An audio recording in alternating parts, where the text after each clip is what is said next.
Okay, thanks, Martin. Okay, the music stopped and now I don't have a chair, but I thought our presenters have a seat. So we're going to throw it open to questions. If you can keep in mind what we're also doing here during the event is putting together the chairman's report, which goes to the G8 meeting. I think or some form of it goes to the G8 meeting in Japan. So if you can have in mind issues that you think maybe were passed over or that could do with more attention, we can take note in that when we're putting together the report. So I'll throw it open. Someone want to make the first question? Yes, gentleman here. Thanks. Graham Siebert from BT. Just pick up on your last slide. You had this ratio of 3:1 for PC production to 1 year of use. I'm just trying to get my mind around what that means in terms of dematerialization. The implication is that we're using 3 times as much energy to produce the PC as is being used in 1 year. Yeah, that's a correct interpretation of what you're saying. So within BT, I think, for example, we cycle rather our PCs on a 4 year basis, I think, at the moment. So it's implying actually that the cost in terms of producing the unit in the first place is pretty much the same as the subsequent cost of using it. Yeah. So if we could extend its life by 3 years, clearly there's a major saving for us in terms of total energy usage. Sorry, it's a rhetorical question. I'm just trying to get my head around what the slide meant. Yeah, that was a correct interpretation, was it? And it's always a trade-off as well. How to switch to a more efficient product or prolong lifetime. So it's not very clear to say, okay, I prolong lifetime when on the market are very efficient products available. It's difficult, and we have to decide for each product category finally. So perhaps the following question is, whilst we're spending a lot of effort looking at how we reduce the consumption of products in life, do you get a sense that there's an equal amount of focus on how we reduce the amount of energy that's being consumed in that production? I didn't get exactly the point. So a lot of our discussion, a lot of our focus is on how we reduce the consumption of products in life. But my sense is that we're not looking as much as an industry at how we reduce the energy used in production of the components and the products in the first place. Yeah, it's very difficult to say. We have seen that the production, the most important environmental impacts, also energy, is used in wafer production and integrated circuits. And it's difficult to say. I think the industry can better answer this question. What is really the potential to reduce efficiency in production processes? But of course, it is relevant. Yeah. And the other point maybe is the metals. The precious metals refining is very, very energy intensive. And of course, recycling in that sense makes sense to reduce the impacts in manufacturing.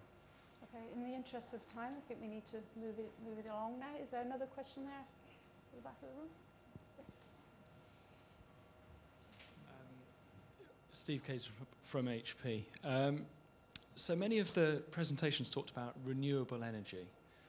And I'm afraid that begs the question, I wonder what the panel's view is on perhaps some of the more controversial renewable energy, such as nuclear or biofuels. Who would like to speak to that? Go? Yeah, Chris, go on. I'm not sure I classify nuclear as a renewable energy. Quite the same way as I would classify wind and solar as, I mean, you could classify it as zero carbon, but then I guess you have the same issue as with the PCs, how much carbon went into creating the nuclear power station in the beginning and how much carbon will be spent dealing with the decommissioning at the end. And so even that's not truly zero carbon. As I said, our industry is dominated, our footprint in terms of the electricity we consume. And therefore, anything that we can do as an industry to reduce the carbon footprint of the electricity that we might generate ourselves or we might buy off the grid is good news for our industry because it will decrease that overall footprint that we have as an industry. Biofuels, and maybe Harlow from the Commission would like to comment on this as well, are proving, very difficult. We've got the issue with food prices and competition for land for biofuel growth. I think if you look at some of the statistics, which I can't remember offhand, but biofuels are never going to be a big answer, a big percentage of the answer. Purely the amount of land that's required to grow the biofuels to make any substantial replacement of fossil fuels would just be enormous. And so it's never really going to be a big piece of the answer. And even I think in the European Commission, there's a lot of debate now about whether the commitments around biofuels might remain. On renewable electricity, just going back to that for a second, you mentioned the overall Commission objectives for renewables. That's renewable energy. So I know that in the UK has agreed, as part of that European target, that 15% of UK energy by 2020 needs to come from renewables. Because electricity, again, is the easiest fuel source to decarbonise, that actually translates into a challenge to the UK for something like 35 to 40% of our electricity by 2020 has got to come from renewables if we're going to meet the European objective. So again, that would be good news for us as an industry because it will help decarbonise the overall footprint of ICT. And what we should do is encourage governments and so on to produce as much renewable electricity as possible and to create the right financial incentives for that to happen. Okay, thanks for that, Chris. And of course, that partly explains BT's direct investment in wind farm infrastructure in the UK. I just wondered, do you see other service providers going down that route? We've spoken to a few service providers and they're at very early stages in terms of their renewable energy investments. I think that, more people will do it, and not only for the climate change reasons, but also for security of supply, and also for, if you've created your own energy production, you insulate yourself from all the sort of vagaries of the market and the increasing prices that we're seeing in the marketplace. So there's a number of advantages around it, but we, as I say, we do need absolutely to make sure that the way in which government policy forms and the incentive structure is there to make it happen. And we are seeing in different countries different approaches from governments, and we are concerned in the UK about some of the approaches the UK government is making that could well disincentivize rather than incentivize people to do exactly that. Absolutely. Perhaps that's a subject that could be brought up in the reception this evening. It could well be, I guess. Okay. We had a question down here in the front. Ryan, did you have a question? I'm sorry, I need to wait for the microphone now. Thank you. It's more a student question, but for me it is quite difficult to know which model has been used for the life cycle assessment. So is there how many kind of model of assessment are used? Is there a favorite one? Can somebody tell us a little more about this on the practical level? Thank you. Martin, so I think the question is about how transparent is life cycle analysis? Is it comparable? Yeah, it's a very technical question if you go into details, of course. But generally I can say it is transparent, their standardized methodology. So one thing is the first step for this input-output analysis, the unit process-based information available, data available for production of 1 kilowatt hour or whatever produces that much of pollutants. These are transparent and can be seen and verified also. And the other step is the weighting methodology, environmental impact assessment, and that's a more difficult question. There are different methodologies that also depends on the country's targets. It's a political thing on the and also there are values in it. How to weight environmental impacts into the air against impacts into water and all these things. Okay. But there are standardized methodologies available. Yeah, thanks, Martin. I think it's interesting that we tend to focus on the technical solutions, but usually right behind that there's a lot of complex, systematic and social and, as you say, values questions behind that. Okay, there's a question from the gentleman at the back. Yes, this is Gail Levick from Juniper Networks, and I have a question in regards to transportation cost of ICT equipment. So when you shift products around the globe, is that taken into consideration for your life cycle analysis? Yes, it has been considered, but if you compare again to with manufacturing or use phase, it's very, very small. And in many cases, the transports are by ship, and they're quite efficient. If you calculate it on a per unit basis, then it's negligible compared to the others impacts, of course. Okay, actually, I just wanted to ask a question of Chris specifically about the new intensity measure. Possibly I've not fully understood, but I was just thinking if you have a measure that essentially improves or lowers the cost of production, so does that not in itself encourage consumption, and how can that be accounted for if products move towards commodity status, or at least the margin comes down, usually consumption goes up? Is that somehow accounted for in this measure? What the measure am I on the speaker? Yeah. What the measure incorporates is economic growth. Mm-hmm. And I mean, you'd be right in saying that as the economies grow, consumption has increased. Mm-hmm. But the climate stabilization piece of it mm-hmm. ensures that it follows the emission reductions that we need to achieve worldwide.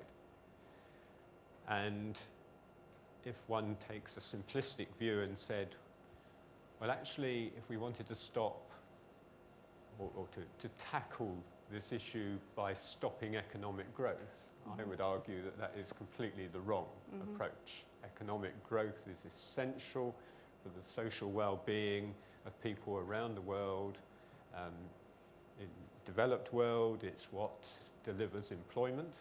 So if we start going into recession, unemployment will go up, so that's bad news. If in the emerging economies, it's what pulls people out of poverty and gives them a better quality of life and greater life expectancy. So I would argue it's completely the wrong thing to do would be to try and stifle economies. Mm-hmm. What the CSI target does is it allows economies to grow, but it requires them to grow in ways that reduces CO2 emissions in line with mm-hmm. what Nicholas Stern has been talking about and the sort of proposals that were going to the Bali conference mm-hmm. last year. So it links the two mm-hmm. Without hopefully driving right. the wrong behaviour in mm-hmm. terms of increasing emissions. Right. Okay, thanks for the clarification. Do we have another question from the floor? This gentleman there. Yes. Could you just clarify whether that carbon intensity measure is for corrected dollars? Does it take into account inflation? I was rather surprised by the steep downward nature of the curve. And is some of that just due to inflation, or has that been taken out of that curve? So GDP is usually quoted in terms of constant prices, which takes out inflation. but I calculated it on the basis of real prices, which includes inflation. So inflation is incorporated into the model. So the steepness of the curve, looks at GDP increasing in real terms, incorporating inflation. If you took inflation out, it wouldn't be quite such a steep curve. You're right. But when you're relating it back to company financials, which is what we do, when you look at company profits or turnover as reported in financial report and accounts, we don't take inflation out of those numbers. So to make them consistent between the two, this is getting a bit technical, but to make them consistent between the two, they both are excluding inflation. Okay, is there another question? No? Okay, we are sort of more or less out of time, so I'll just very quickly summarize some of the issues that have come up. So clearly, at the start of the presentations, we have this new metric to think about CSI, what the implications might be if that should it become a sectoral indicator, and what would that do for the sector's credibility and accountability. There's this challenge of a nearly 10% cut in carbon intensity per year that's required. And when we've heard from the companies and what they are doing in energy efficiency, there's clearly a hell of a lot of activity and research.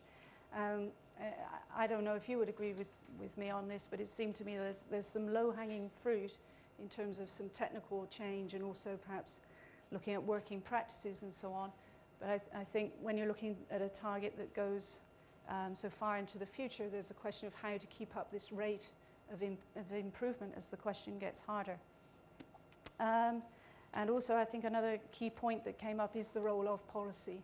In what ways does policy support transparency, accountability, just bringing people to the table to collaborate, versus, you don't want to obviously stray into stifling innovation. So I think underlying that is this question as to whether this is an issue that is all about collaboration, or if there are some competitive elements in there that should be protected and maintained. And on that question, of course, it'd be interesting to see some research looking at the differences in the US and in Europe in approaches to that. Okay, I started off with the question that was posed by or in fact the statement made by the speaker from the World Economic Forum, saying that really the ICT sector should put its attention on cross-sector reductions and less on its own backyard. I think we've heard quite a lot today about the potential, about what can be done and what needs to be done, that perhaps has more or less answered that, although I'm sure it'll still be debated. So overall, it seems like the key areas for activity are technical solutions, also working practices with implications for culture in the workplace, and also more widely in lifestyles. And perhaps one of the biggest challenges is going to be how to address behavior and systemic change, and really whether all of this can be tackled and addressed and moved on quickly enough to meet the targets that have been made so apparent by the Stern Review and also the IPCC. So I think that's everything. So I think nothing remains except for us to thank the presenters. Thank you very much.